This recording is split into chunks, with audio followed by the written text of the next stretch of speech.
हिंगोली जिल्ह्यात संध्याकाळच्या सुमारास झालेल्या जोरदार वादळी वाऱ्यासह अवकाळी पावसानं मोठं नुकसान केलं।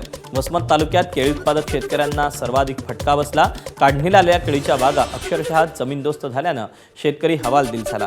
वसमत तालुक्यातील बागलपारडी, सोमठाणा, गिरगाव, दाभाडी, पेडगाव आणि सालापूर या गावच्या शिवारात मोठ्या प्रमाणात केळीच्या बागांचं नुकसान झालं। अनेक शेतकऱ्यांच्या शेतातील केळीची झाडं वादळी वाऱ्यामुळे अक्षरशः आडवी पडली।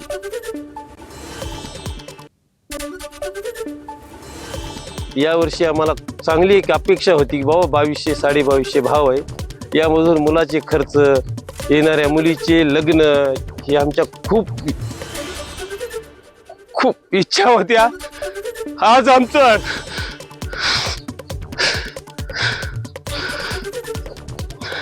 काय दादा सरकारकडून मागणी असणार?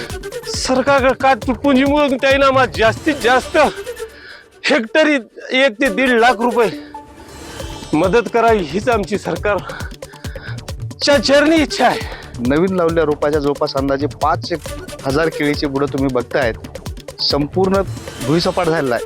तर अशा अवस्थेमध्ये शेतकऱ्यांना जगायचं कसं हा माझा सरकारला प्रश्न आहे। गेल्या वर्षी सुद्धा या जवळपास 6 जूनच्या वेळेस ह्याच प्रकारचं सगळं शेतकऱ्याचं नुकसान झालं होतं। नुसते आश्वासन दिले, कोणाला याच्यातून काही 1 रुपया सुद्धा दिला नाही, फक्त आश्वासनाची खैरात आहे, पण शेतकऱ्याच्या तोंडाला पानं पुसण्याचं काम चालू आहे। कधीही सरकारनं आतापर्यंत आम्हाला नुकसान भरपाई दिलेली नाही। आता आमचा हे अति सहनशीलतेचा काळ आहे, आता संपून गेलेला आहे। आणि शासनानं जर दखल नाही घेतली, या गोष्टीची शासनानं जर दखल नाही घेतली तर आम्हालाही रस्त्यावर उतरावं लागेल। आम्हालाही आम्ही फाशी घेण्यापेक्षा आम्ही बी सरकारची फाशी घेऊ।